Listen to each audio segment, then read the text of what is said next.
কোরআনে কারীম আল্লাহ তাআলা 40 বছর বয়সে এই কোরআনে কারীম দিলেন। কোরআনে কারীম আল্লাহ তাআলা দেওয়ার পরে রাসূলকে আল্লাহ বললেন, নবী ইয়া আইয়ুহার রাসূল বাল্লিগ মা উনজিলা ইলাইকা মির রাব্বিক।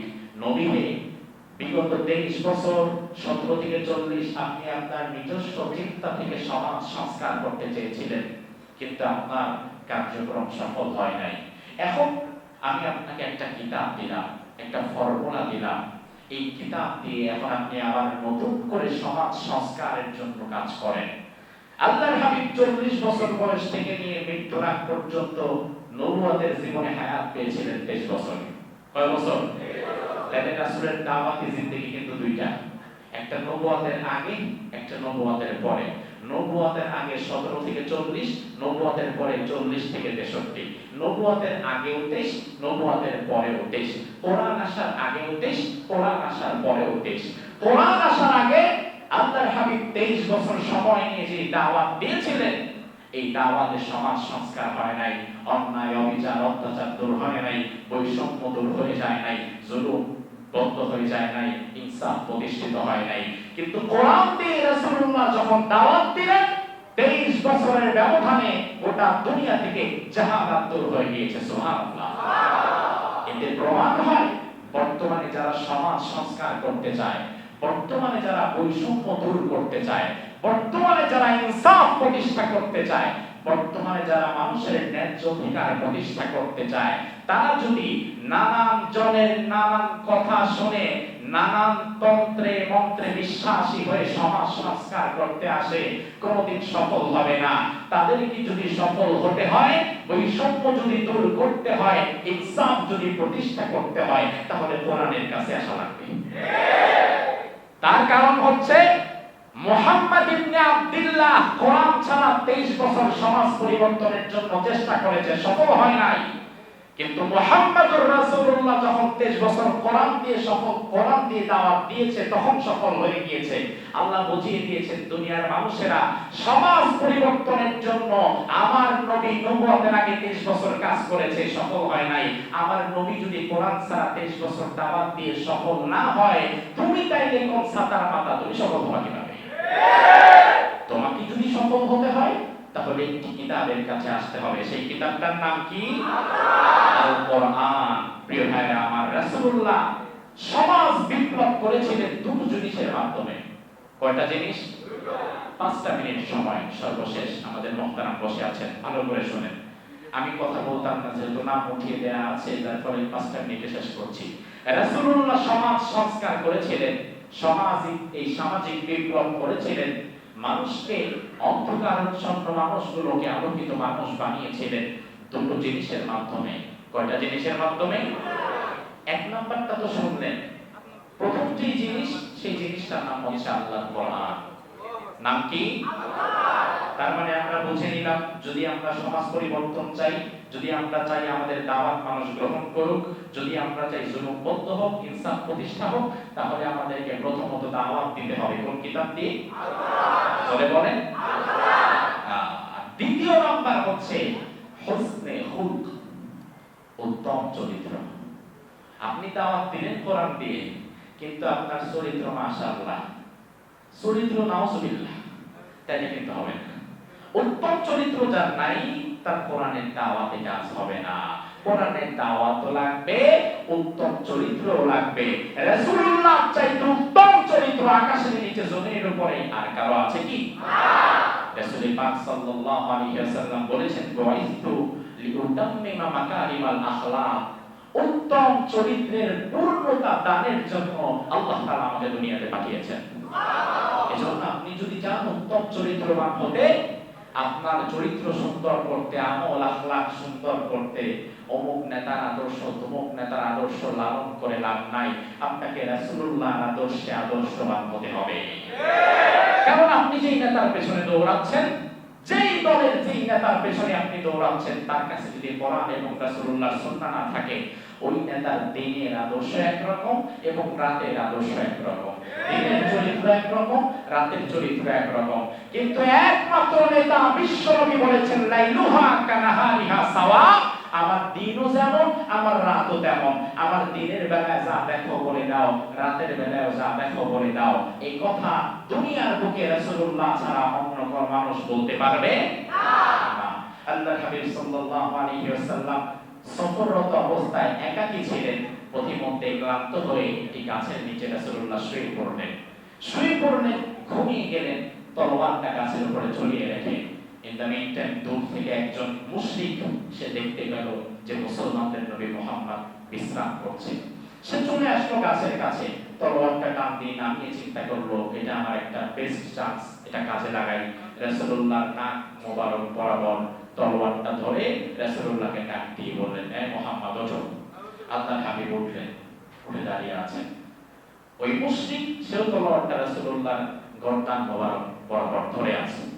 এবার সে বলছে, মুহাম্মদ বলো, মাইয়াহফাযুকা মিন্নি, এই মুহূর্তে আমার হাত থেকে তোমাকে কে বাঁচাবে? কারণ তোমাকে কিন্তু এখন বাঁচাবার মতো কেউ নাই। এমন পয়েন্টে তুমি আসো, আমি হাতটা করাইলে তুমি শেষ। মাইয়াহফাযুকা মিন্নি, আমার হাত থেকে তোমাকে কে বাঁচাবে? আচ্ছা, বাঁচাবার মালিক কে? আল্লাহ। এটা কি রাসূলুল্লাহ জানেন না? আর আমাদের আল্লাহ বলার মধ্যে যে জোশ, যে শক্তি, যে জোয়ার, রাসূলুল্লাহ আল্লাহ বলার মধ্যে শক্তি আরো বেশি না কম? ওই মুশরিক যখন বলল মাইয়াহফাযুকা মিন্নি, কে বাঁচাবে? রাসূলুল্লাহ কোনো চিন্তা না করে বললেন আল্লাহ। কি বললেন? আল্লাহ। আল্লাহর নাম শুনে ওই মুশরিক এবার কাঁপতে শুরু করেছে। কাঁপতে কাঁপতে তার হাত থেকে তলোয়ার পড়ে গেছে। এবার তলোয়ার রাসূলুল্লাহ নিলেন, নিয়ে তার এবার গর্দান মোবারক ধরছে। তুমি আমাদের ধরছিলে না, এবার নাও তোমার গর্দান মোবারক। অর্থাৎ রাসূলুল্লাহ ওই মুশরিকের গর্দান বরাবর তলোয়ার ধরেছে। ধরে এবার সেম কোশ্চেন রাসূল তাকে করেছেন, আচ্ছা এবার তোমারে বাঁচাবে কে? সে ডানে বামে তাকায় বলতেছে, কাউকে তো দেখি না, আপনি তো বাঁচাবেন, আর তো কেউ নাই। রাসূলুল্লাহ বললেন, না, বাঁচাবার মালিক আমি না, মৃত্যুর মালিক আমি না। আমি চাইলে তোমাকে হয়তো এখন হত্যা করতে পারতাম, তবে আমি করব না, তোমাকে আমি ক্ষমা করে দিলাম। এই লোকটা যখন তার গোত্রের কাছে ফিরে গেল, ফিরে যাওয়ার পরে সে আজকের এই ঘটনা এত চমৎকার ভাবে তার হৃদয়ে দাগ কেটেছে।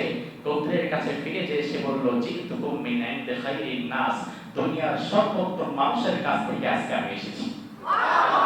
উত্তম চরিত্র কাকে বলে? আপনি যদি সমাজ সংস্কার করতে চান রাসূলুল্লাহর আদর্শে, কোরআন আপনার দাওয়াতে থাকতে হবে এবং আপনাকে উত্তম চরিত্রে চরিত্রবান হতে হবে, ঠিক কি না? রাসূল পাক সাল্লাল্লাহু আলাইহি ওয়াসাল্লাম মসজিদে নববীতে বসে আছেন, সামনে সাহাবায়ে কেরাম বসা, আবু বকর, ওমর, ওসমান, আলী রাদিয়াল্লাহু আলাইহিম আজমাইন বসা। এক গ্রাম্য ব্যক্তি রাসূলুল্লাহর কথা অনেক শুনেছে, কোনোদিন চোখে দেখে নাই। তিনি গ্রাম থেকে চলে এসেছেন, দেখি এমন নাকি একজন সুন্দর মানুষ আছে, অনেক সুন্দর কথা বলে, অনেক চমৎকার দেখতে, কথা নাকি অনেক সুন্দর, আমিও যাই দেখতে। সে এসেছে মসজিদে নববীতে। রাসূলুল্লাহ ওই দিনের কথাগুলো ওই ব্যক্তি, গ্রাম্য ব্যক্তি, ম্যানার জানে না, কাটিসি জানে না, আদব আখলাক জানে না, এক কিনারে দাঁড়িয়ে দাঁড়িয়ে শুনছে আর চিন্তা করছে, আল্লাহ এত সুন্দর কথা, এত চমৎকার কথা বলতে পারে এই ব্যক্তি, এত সুন্দর করে কথা বলে। অর্থাৎ রাসূলুল্লাহর কথা বলেন কেন?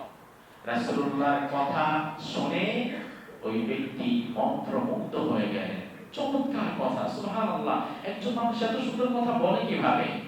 এমন সময় কথা শুনতে শুনতে, এই যে যেমন আপনারা বসে কথা শুনছেন, শুনতে শুনতে অনেক সময় প্রাকৃতিক প্রয়োজন, হাজত, 1 নাম্বার 2 নাম্বার পেশাব পায়খানার প্রয়োজন আপনাদের হতে পারে না? হতে পারে কিনা? হতে পারে, ওই ব্যক্তিরও হয়েছে।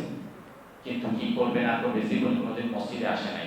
এখন মসজিদে যেহেতু আসে নাই, মসজিদের কাটিসি কি, ম্যানার কি, আমল আখলাক, আদব কি, এগুলো সে জানে না।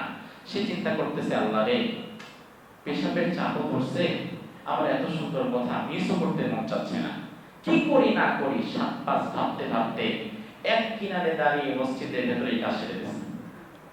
কাজটা কি ভালো না খারাপ? এখন এই কাজ যখন করেছে, বাকি সাহাবীরা তো গিয়ে বন্ধু থেকে আসে, দেখে তার পায়জামা টপ টপ করে বেঁচে বেঁচে পড়তেছে। এই গেল মসজিদের ভেতরে পেশাব করার মতো পারমিশন কে তোকে দিল? সাহাবায়ে কেরাম রেগে গেলেন, মারতে উদ্যত হলেন। রাসূল কারীম সাল্লাল্লাহু আলাইহি ওয়াসাল্লাম বললেন, দাউহু তাকে মেরো না, তাকে ছেড়ে দাও। সব সাহাবীরা রাগান্বিত, তাকে মারতে হবে, ধরতে হবে। মুসলমানদের মসজিদে তুই পেশাব করস, সাহস তো কম না। আল্লাহর হাবিব বাকি সাহাবীদেরকে বলেন, দেখেন তাকেও বললেন না, অন্য সাহাবীদেরকে বললেন পানি আনো, এই জায়গাটা পরিষ্কার করে দাও, ধুয়ে দাও, তাকে কিছু বলো না। এভাবে করে রাসূলুল্লাহ এবার তাকে ডাকলেন। সে তেমনি একটু ভয় কাচমচ হয়ে গেছে। তাকে দেখে রাসূল বললেন যে দেখো, এটা হচ্ছে আমাদের মসজিদ, এখানে আমরা ইবাদত করি, এই জায়গাটাকে আমরা নাপাক করি না, এমনকি এখানে আমরা থুথু পর্যন্ত ফেলি না। তুমি যে আজকে যে কাজটা করলা, এটা কিন্তু ঠিক হয়নি, আর কখনো এই কাজটা করবে না আশা করি। এত চমৎকার ভাবে রাসূলুল্লাহ তাকে বোঝালেন। আহারে, তার ভেতরে তো রাসূলুল্লাহর ভালোবাসা তীরের মতো বিদ্ধ হয়ে গেছে। সুবহানাল্লাহ বলবেন না? এবার সে আল্লাহ তাআলার কাছে দোয়া করতেছে, ওই মজলিসে সে আল্লাহর কাছে দোয়া করছে, আল্লাহ আল্লাহুম্মা আরহামনি ওয়া মুহাম্মাদান ওয়া লা তারহাম মা'না আহাদান। সুবহানাল্লাহ বলছেন না? এবার শুনেন দোয়াটার বাংলা কি। সে দোয়া করতেছে, আল্লাহ তুমি আমার উপর রহম করো, আর মুহাম্মাদের উপর রহম করো, আর বাকি যেগুলো আছে একটার উপর রহম করো না। সবাই মনে মারতে আসছে, একজনের উপর রহম করো তখন না, তুমি আমার উপরে আর মুহাম্মাদের উপরে, এই দুইজনের উপরে রহম করো। রাসূলুল্লাহ তাকে বললেন, না, হৃদয়কে আরো বড় করো, তোমার দোয়ায় তুমি সবাইকে শামিল করে নাও। সুবহানাল্লাহ। সুপ্রিয় ভাইরা আমার, সর্বশেষ কথা যেটা, সেটা হচ্ছে আপনি যদি সমাজ সংস্কার করতে চান, আপনি যদি চান এই বৈষম্যের দেয়ালকে ভেঙে দিতে, আপনি যদি চান ইনসাফ প্রতিষ্ঠা করতে, আপনি যদি চান নারী তার অধিকার ফিরে পাক, মানুষ তার প্রকৃত হক সমূহ সুন্দর করে বুঝে পাক, ইত্যাদি বিষয়গুলো যদি আপনি চান, আপনি যদি একজন সচেতন নাগরিক হন, সচেতন মানুষ যদি আপনি হন, তাহলে আপনাকে রাসূলুল্লাহর আদর্শ ছাড়া অন্য কারো আদর্শে আদর্শবান হওয়া যাবে না, ঠিক কি না? রাসূল করিম সাল্লাল্লাহু আলাইহি ওয়াসাল্লামের যে মহান সিরাত, বর্ণাঢ্য জীবন, এই বর্ণাঢ্য জীবন নিয়ে যদি আপনি মাসের পর মাস আলোচনা করেন, শেষ করা যাবে না। খুলুকি নাযীম, আল্লাহ তাআলা বলেছেন, এমন এক মহাসমুদ্র যার কোনো তলা নাই, আপনি এই মহাসমুদ্রের তলা খুঁজে পাবেন না। এত বিশাল সমাহার আল্লাহ তাআলা একজন ব্যক্তির জীবনের মধ্যে তুলে দিয়েছেন। আমি তো আপনাদের সামনে প্রত্যেক জুমায় আলোচনা করি ঘন্টার পর ঘন্টা, যে আজকেও কিছু কথা বললাম। আমাদের আজকের সম্মানিত মুহতারাম, আমাদের কাঙ্ক্ষিত মেহমান, আমরা অত্যন্ত ভালোবাসার এবং প্রিয় শ্রদ্ধাভাজন ব্যক্তিত্ব, আপনাদের অত্যন্ত ভালোবাসার মানুষ শেখ আব্দুল হাই সাইফুল্লাহ হাফিজাহুল্লাহ, তিনি এখন রাসূল করিম সাল্লাল্লাহু আলাইহি ওয়াসাল্লামের সিরাতের উপরে, সিরাতের আলোকে আপনাদের সামনে কিছু আলোচনা করবেন। তার মুহতারামের কথা শুনে শেষ করে এরপরে একত্রে আমরা এখান থেকে বের হব, বলি ইনশাআল্লাহ। হুজুর যদি আজকে বেশি সময় আলোচনা করে আমাদের কোনো আপত্তি আছে? আল্লাহ সুবহানাহু ওয়া তাআলা মুহতারামের ইলমে, আমলে, হায়াতে বরকত দান করুক, আমরা বলি আমিন।